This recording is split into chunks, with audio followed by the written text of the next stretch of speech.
on the surface, it's a kid's film. It's really fun. You've got a lot of farts, you've got a lot of, fun toys and things like that. But at the end of the day, there's also it's also layered.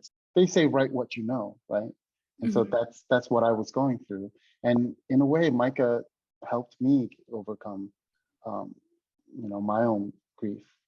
And now this film is a tribute to my mom.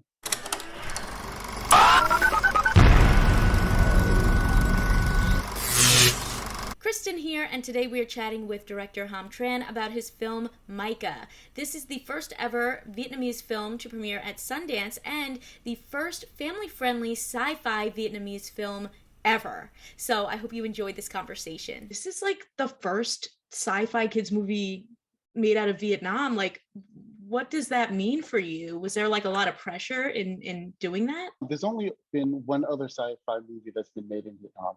So this is the first family sci-fi. But and it's truly sci-fi that has to do with alien. The other one was just sort of set in the future, you know. But on this film, it's sort of there was a lot of hand-holding because Vietnamese people, they don't usually watch sci-fi because they feel like they don't relate to the sci-fi films.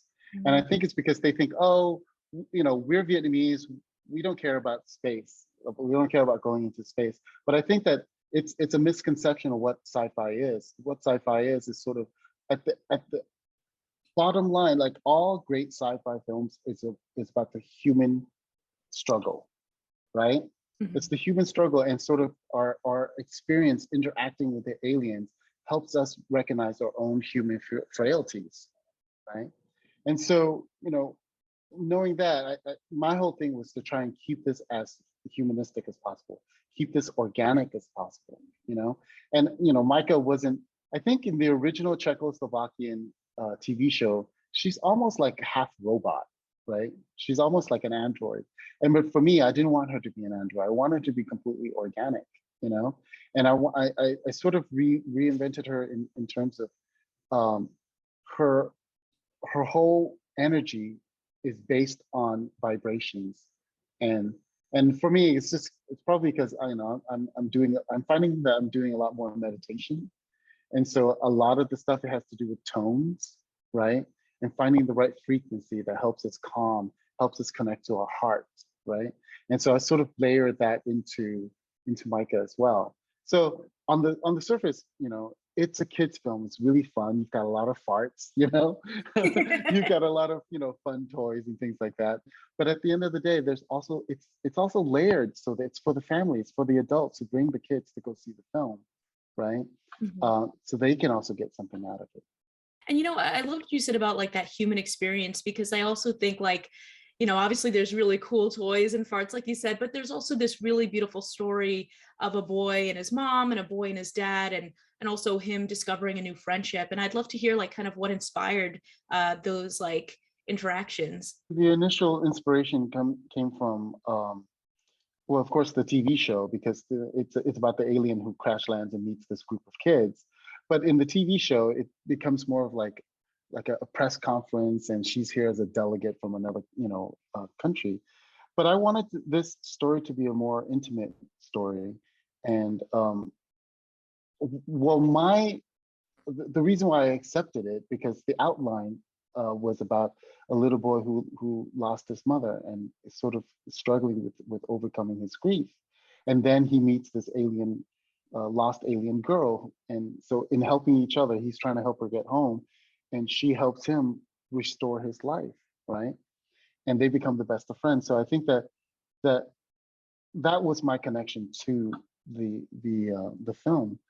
And then from that, having lost my mother as well, trying to put a lot of my own experience and then learning how to get over, a loss. So putting that into the films. They say write what you know, right? And mm-hmm. So that's what I was going through.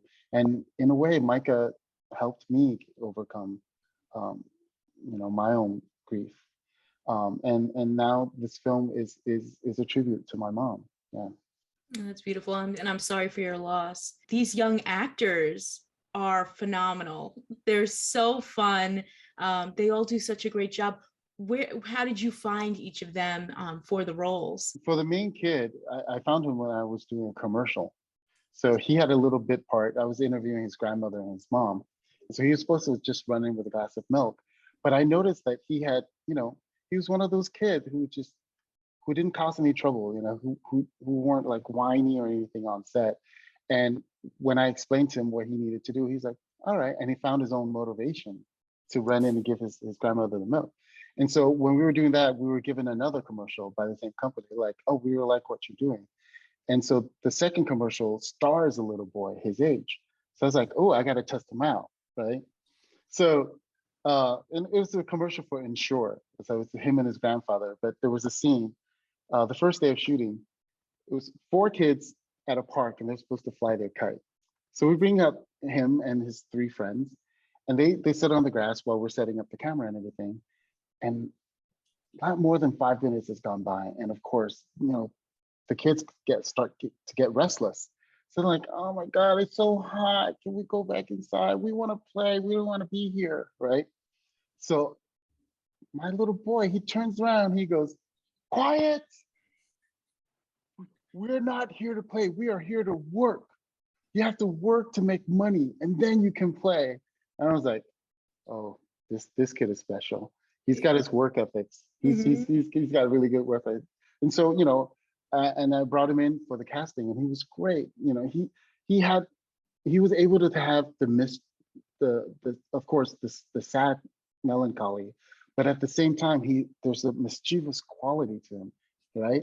And so he can have a lot of fun. And so and it turned out great. We got Maika and the other kid through our casting director, and so he brought us Maika, and she was in Hanoi. So we had to actually get somebody to go videotape her audition for us. And when we saw the video, it's like her eyes are half of her face, So we're like, oh my God, she looks like an anime, the cutest anime character. That's it, right? But she was only a model, like she's a child model for photography. And so she'd never really done any feature films before. And so her reading was really stiff. And so the casting director is like, oh, maybe she's not going to work out. She can't, she's too stiff, right? And I'm like, that's okay. She's an alien, right? She doesn't know Vietnamese yet. She's a little stiff, but she's an alien. And of course, because of COVID and everything, we ended up shooting the film for a year. So wow. The later we went, the more comfortable she got with the main character. And so that chemistry is real, right? When you see them hanging out together, it's because they've worked on this thing for like a year together. And then the last kid, who I think stole everybody's heart and stole the movie. It was so funny. And that's Tintin. You can actually go to YouTube and just go Tintin Vietnam, and you'll see all these clips, because he's been on stage singing, rapping, singing, Vietnamese folk opera since he was 4 years old. Wow. Right. And so, but he's a stage actor. So, first day on set, he would say his lines like really loud, right? And really expressive. And so for me, it was like, okay, just bring it down, bring it down. We're right here. You don't have to shout, But it was such a great experience, to see them sort of becoming friends. Obviously, you were working on this a long time.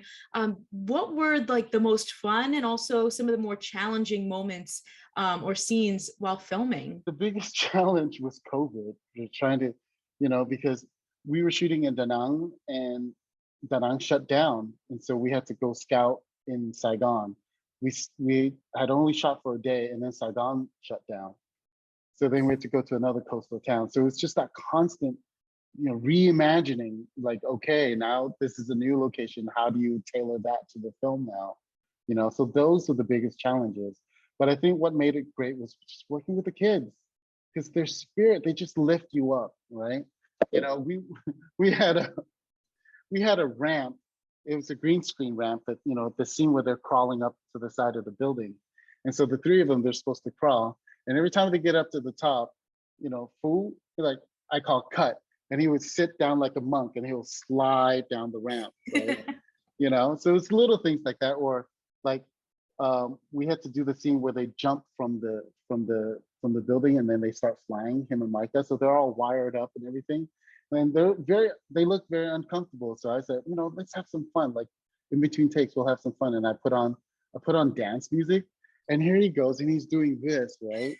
And Maika, they're just like, they're like dancing at a club, and it's so great to just see them have fun. I think that's what really made it like carried us through the COVID. To wrap things up, what do you hope that people take away from this film, and what do you hope maybe that this film can do in terms of like the different types of filmmaking you can get into in Vietnam? That's the whole thing.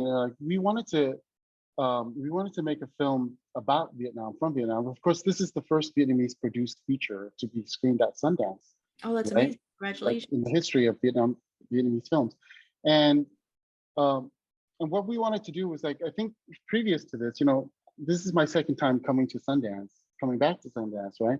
My first feature was about, Vietnamese refugees after the Vietnam War. And so I think that for a lot of times, like foreigners who watch Vietnamese films, they mostly have to do with the war, right? And so for us, we wanted to present a film that about Vietnam that is not about the war. Like, we wanted to give people a glimpse into modern Vietnam, right? So they can see, oh wow, there's this crazy theme park that has castles, right? Up in the hills, things like that. And the other thing is that we hope that this opens up people's expectations when they think about Vietnamese films. We're not just art house films. We can have commercial films, and they don't necessarily just have to be dramas or broad comedies. Like, they can be something that the entire family can enjoy, right? We're looking for a North American distributor so that, so we can get this film released theatrically. So we've been talking with one, and they're very interested. And so my best hope is that we can release this, right? And not just for Vietnamese Americans to go see, but all Americans of all ages to go see this.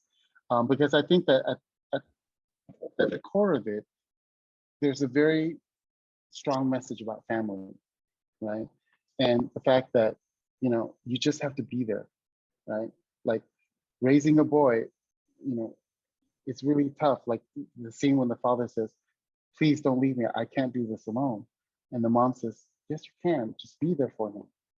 And that's all we have to do sometimes. It's just, as parents, just to be there for our kids and remind them that they're being supported and that they're loved, And no matter what happens, even if one parent passes away, they can still remember that love and carry that with them everywhere they go. Consider subscribing if you like my videos, and if you want to talk more TV and movies with me outside of the comments section, check out the exclusive Discord available on my Patreon at patreon.com/kmaldo. If you like this one, you can check out more of my videos right over here. See ya!